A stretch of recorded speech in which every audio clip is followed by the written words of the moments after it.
They banged on the door like they owned the place. "Open up! Joe complaint!" one of the cops barked.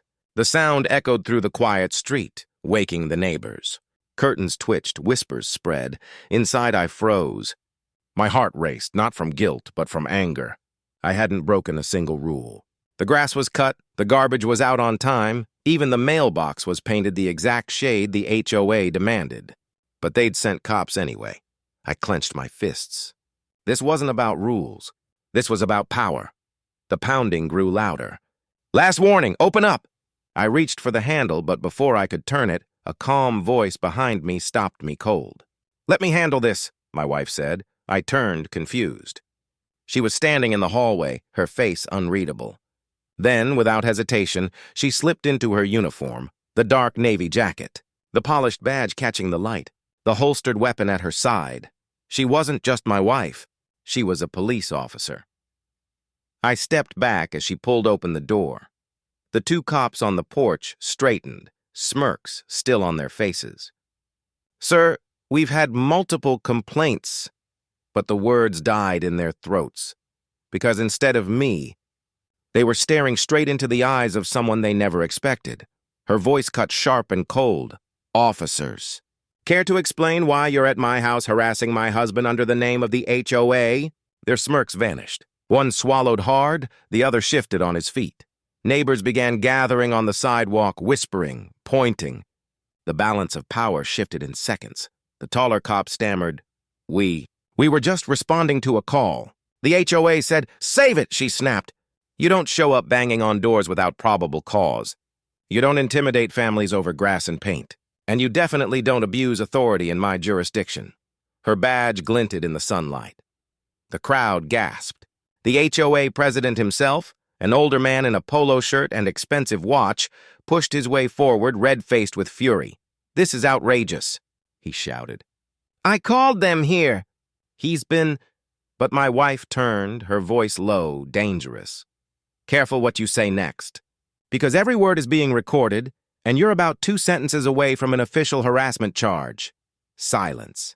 The HOA president's mouth opened, then closed. The neighbors weren't whispering anymore. They were staring, wide-eyed, as the power dynamic they'd lived under for years cracked in front of them. The cops shifted uncomfortably, finally lowering their hands from their belts. One muttered, "We apologize for the disturbance," but my wife didn't move. She stood firm, gaze locked, daring them to test her, and that's when the president lost it. "You'll regret this," he hissed. "You can't protect him forever." But my wife just smiled, cold, unshaken. "Try me." The crowd gasped again. In that moment, the truth was undeniable. The HOA had tried to use force, intimidation, and fear. But they never expected the woman of the house to be the one wearing the badge. And as the cops retreated and the president stumbled back into the shadows, one thing was clear. This fight was far from over. The cops backed away, muttering excuses, their earlier arrogance replaced with visible discomfort. Neighbors lingered on the sidewalk, whispering, staring at us like we had just flipped the entire neighborhood upside down. My wife closed the door slowly, her uniform still gleaming in the fading sunlight. I let out a shaky laugh. Well, that was something. But her face didn't soften. She walked straight to the table, sat down, and pulled out her notebook. "This isn't over," she said quietly. "HOA presidents don't like being embarrassed. And men like him? They always come back harder," I frowned. "So what do we do?" She looked up, eyes sharp. "We prepare." That night, as the neighborhood settled into uneasy silence, a letter slid under our door. No stamp, no envelope. Just bold words in red ink. "You've made a mistake. Resign or pay." The threat hung heavy in the air. The next morning, the HOA president strutted down the street like nothing had happened. But every glance, every whisper from the neighbors felt different now. Fear mixed with curiosity. People who once nodded politely avoided my eyes. By noon, a fine was taped to our door.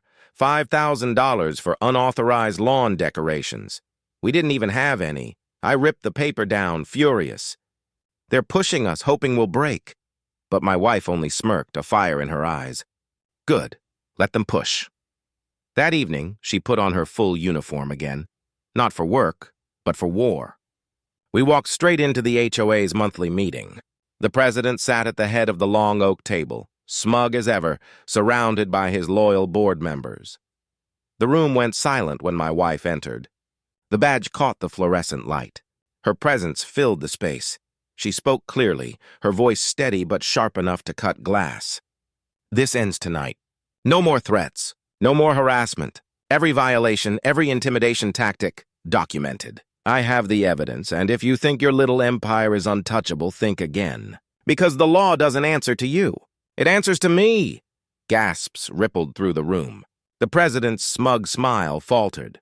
For the first time, the HOA wasn't in control. But he leaned forward, voice low, dripping with venom. You think a badge will save you?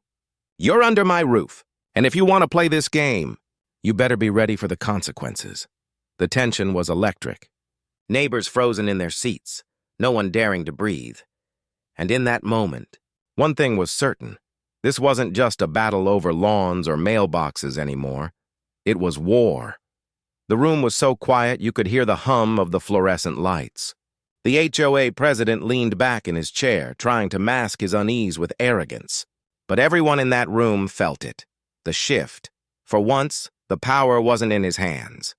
My wife stood tall, her uniform commanding respect that no HOA rulebook could ever manufacture. She didn't raise her voice. She didn't need to. Every word cut deeper than any fine they could throw at us. This community deserves better, she said firmly. You've been using your position for intimidation, harassing families, breaking laws you think don't apply to you. But they do. And starting tonight, I'll make sure every single abuse of power is exposed. A murmur rippled through the crowd. Neighbors who once feared speaking up now leaned forward, eyes wide. A woman in the back whispered, "Finally." Someone said it. The president slammed his hand on the table. You think you can scare me with your badge? You're just another neighbor in my subdivision. And if you push me, I'll have this whole community against you. My wife didn't flinch. Instead, she calmly slid a folder across the table. Photos, recordings, financial records. Every shady deal, every unjust fine, every threat, documented. You don't understand, she said coldly. I don't need to scare you. I just need the truth. The president's face went pale as the board members snatched up the papers, whispering frantically. One by one, their expressions shifted from smug loyalty to pure shock, and then came the moment that cracked the room open. An older neighbor, quiet until now, stood up and said, She's right.